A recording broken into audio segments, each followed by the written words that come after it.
ल साथीहरु आज चाहिँ हाम्रो लेप्रोसी के अरे लेप्रोसीलाई नेपालमा कुष्ठरोग लेप्रोसी सेन्टर ललितपुरमा छौँ हैन ब्यागै गरौँ अब यहाँ चाहिँ क्लासहरु हुन्छ रे प्रशंसा खड्का यही छिन् हेलो के छ खड्का के छ प्रिटी सुतेर उठे जस्तो देखे आउँदा हो किनेकै छैन सबै छिरेर बिल्डिङ सब पहिरोले हान्दै छ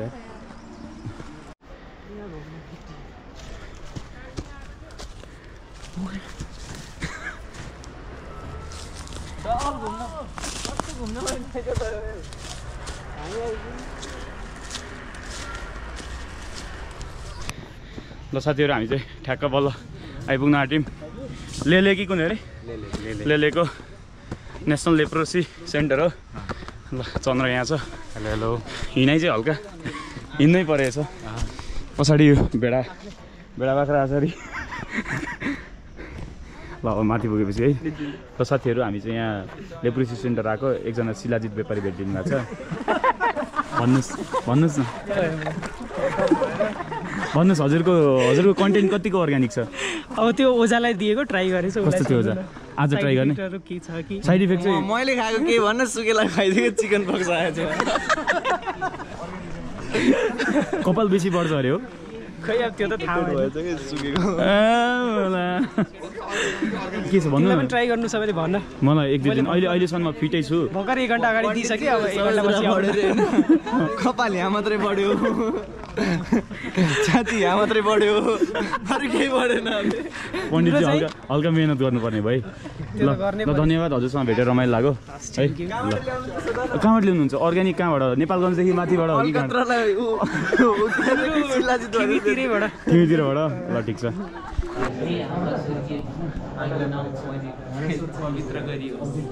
तपाईको राज्य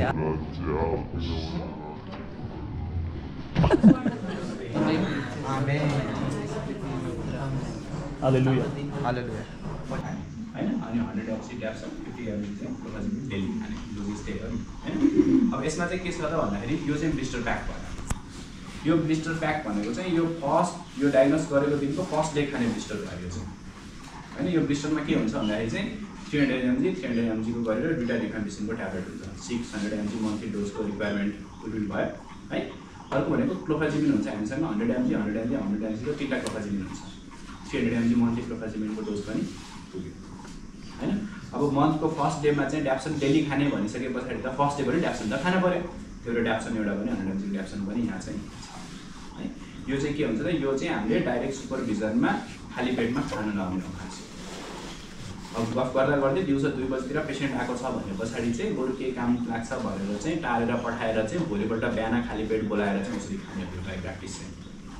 लिएर पठाउने हैन खास किन भन्दाखेरि चाहिँ यो मात्रै खायो एउटा सिंगल डोज रिफाम्पिसिन मात्रै खायो भने पछाडी पनि उसले चाहिँ फर्दर ट्रान्समिसन चाहिँ स्टप गर्छ भनेर चाहिँ भन्छौँ नि त हामीले लेट्स से पेसेन्टले घरमा गएर यो औषधि खाइदैन they never come to your clinic again भेट्नै आएन भने पछाडी त के भयो त उसले त कम्युनिटीमा त सार्ने चान्स त भइ नै राख्यो नि त एटलिस्ट हाम्रो आँखा अगाडि रिफाम्पिसिनको यो फर्स्ट डोज खाँदाखेरि 600 mg रिफाम्पिसिन मात्रै खायो भने पछाडी पनि के भयो त अब बिचरा उसको भाग्य त्यस्तो थियो उसले बुझेन त्यही भएर उसले चाहिँ औषधि खाएन तर एटलिस्ट कम्युनिटीमा त उसले ट्रान्समिसन चाहिँ रोक्छ नि त्यो भएर जहिले पनि यो भनेको चाहिँ सुपरभाइज डोज हो डे 2 देखिको मात्रै चाहिँ कर्पट हो है त्यही भएर चाहिँ एनुअल मन्थली के खान्छ 600 mg रिफाम्पिसिन 300 mg क्लोफाजिमिन 100 mg ड्याप्सनको यो खान्छ सेकेन्ड डेदेखि उसले के गर्छ त एउटा 100 mg ड्याप्सन 50 mg क्लोफाजिमिन चाहिँ रेगुलरली चाहिँ यसरी खान्छ यो 28 दिनको ब्लिस्टर हुन्छ 29th डेमा खास फेरि पेसेन्ट के आउँछ यहाँ भिजिट गर्छ अनि ब्लिस्टर पनि 2 महिना 3 महिनाको लागि दिएर पठाउने होइन हैन ब्लिस्टर भनेको एभ्री मन्थ नै बदल्ने फर्स्ट मन्थ र सेकेन्ड मन्थको ब्लिस्टर त झन् जीवनमा कहिले पनि सँगै नदिने किन नदिने त भन्दाखेरि चाहिँ ड्याप्सन हाइपरसेन्सिटिभ सिन्ड्रोम भनेर मैले अघि कुरा गरेको थिएँ ड्याप्सन एलर्जी कहिले हुन्छ फेरि पढ्यो होला नि त औषधि दिए पछाडि साइड इफेक्ट र एडभर्स इफेक्ट त सिभियर एडभर्स इफेक्ट त पर्छ त्यो पढेको छैन हाम्रोमा पढ्नै पर्दैन भनेर पनि म मान्दिनँ हैन त्यस पछाडि मात्रै ड्रेसिङ चेन्ज गर्छन् भने पछाडि चाहिँ त्यसैले पनि अलिकति ड्रेसिङको कस्टहरू मिनिमाइज गर्ने भयो अनि त्यसपछि चाहिँ राम्रो चाहिँ अर्को भनेको processing experience more than my age.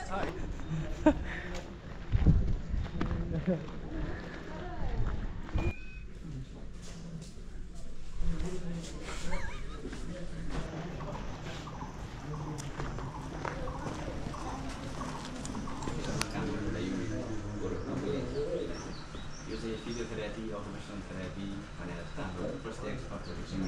इन्डिकेसनहरू छ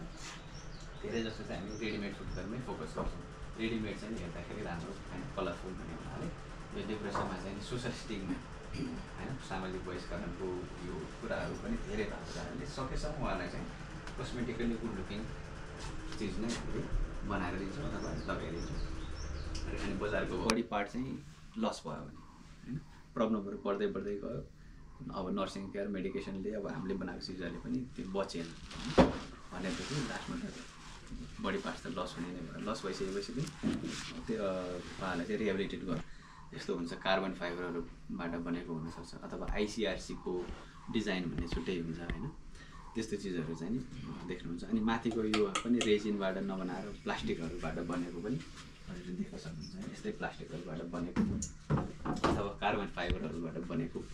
यो सकेटहरू ल हाम्रो लङ्गुर भर्खर रुख चढ्न थालिसकेका छन् हामी चाहिँ आरू अखडाको लागि पर्खिरहेको छौँ ओ सिपी के भयो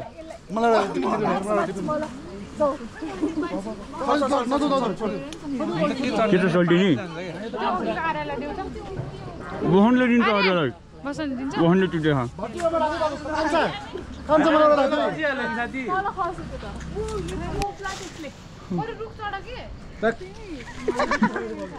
ओ त हरियो छ केटा पुरै टिपो टिपो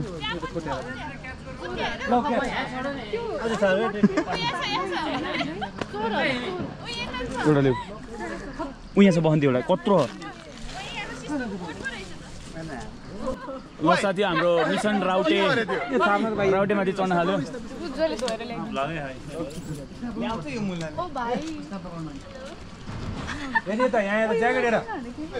ल साथीहरू नितेश पौडेलले हाम्रो उद्धार गरेका छन्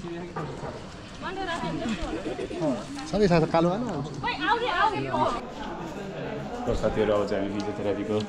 डिपार्टमेन्टमा छिर्न आँट्यौँ होइन कस्तो लागिरहेको छ आलु बोखडा कस्तो थियो एकदम खट्टा लागिरहेको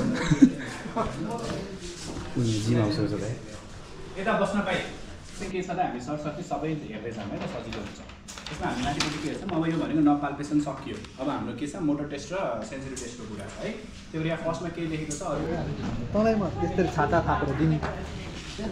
मलाई दुनियाँले बाँड दिने त्यसै सिक्ने चन्द्रबाबु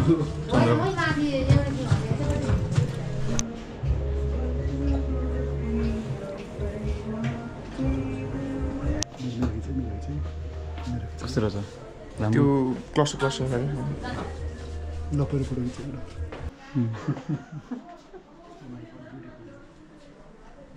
होइन बाट दिन्छौँ अनि यसको अब यो चाहिँ कटिङ प्रोसिजर कस्तो हुन्छ भने हामीले चाहिँ सर्जिकल ब्लेड हुन्छ हामीसँग 15 नम्बरको त्यसले चाहिँ हामीले चाहिँ 3 mm लेन्थ यसरी कट गर्छौँ होइन त्यसको डेप्थ चाहिँ 2 mm हुन्छ है त्यो चाहिँ अब त्यति गऱ्यो भने चाहिँ एकुरेट स्याम्पल आउँछ अथवा बेसिलाई लोडहरू जति छ त्यति चाहिँ राम्रो मात्रामा देखिन्छ भन्छ होइन अनि यो देख्नुमा चाहिँ कस्तो भने ब्याक्टेरियल चाहिँ कति छ भनेर हेर्नलाई चाहिँ हाम्रो स्मेयर प्रिपरेसनमा पनि अलिकति स्मेयर लिँदाखेरि पनि अलिकति त्यहीँ ध्यान दिनुपर्ने चाहिँ जस्तै हाइली छ र हामीले थोरै मात्रै स्मेयर लिएर बनायौँ भने त्यसमा जति देखिनुपर्ने हो त्यति देखिँदैन है त्यही भएर चाहिँ हामीले अब लिँदाखेरि चाहिँ अलिकति ध्यान दिनुपर्छ त्यसरी आउनुभयो होइन अब हामीले त्यसरी 4वटा रुटिन साइडको लियौँ भने अब मानौँ अर्को छ कस्तो भन्दाखेरि नोडुल्सहरू भएको प्याचेसहरू भएको त्यस्तो पनि आउनुहुन्छ होइन अब कोही चाहिँ नर्भ एफेक्टेड लेप्रोसी भएको बिरामीहरूमा चाहिँ यस्तो त्यो लाटो फुस्रो दाग यताउता भन्छ नि त्यस्तो केही पनि देखिँदैन क्या होइन उनीहरूलाई चाहिँ कस्तो हात झमझमाउने अब हातहरू बिस्तारै क्ल हुँदै जाने उनीहरूलाई थाहा हुने भनेकै त्यतिखेर हो कि अनि त्यतिखेर चाहिँ बल्ल यो हो कि भनेर आउनुहुन्छ अब जस्तै अब हामीले बच्चा बेलदेखि लाटो लिजनहरू छ भए होइन तिनीहरूलाई चाहिँ हामीले प्रायोरिटी दिन्छौँ है त्यसरी हामीले चाहिँ लगभग हामीले चाहिँ 4वटा रुटिन साइडको 4वटा चाहिँ हामीले 4वटा ठाउँबाट चाहिँ हामीले लिन्छौँ होइन अनि त्यसपछि यसलाई चाहिँ एसिड फास्ट स्टेन गर्ने हो होइन सिनेमेटिक जुम भन्दै आउनु पर्यो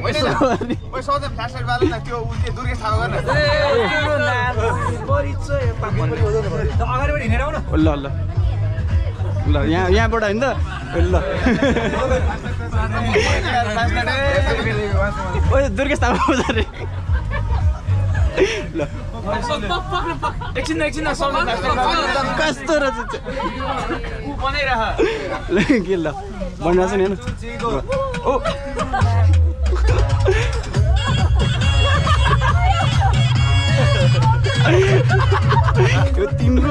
बहिनी परिचय पाम त्यसै रहेछौ तिमी बिहानीको घाम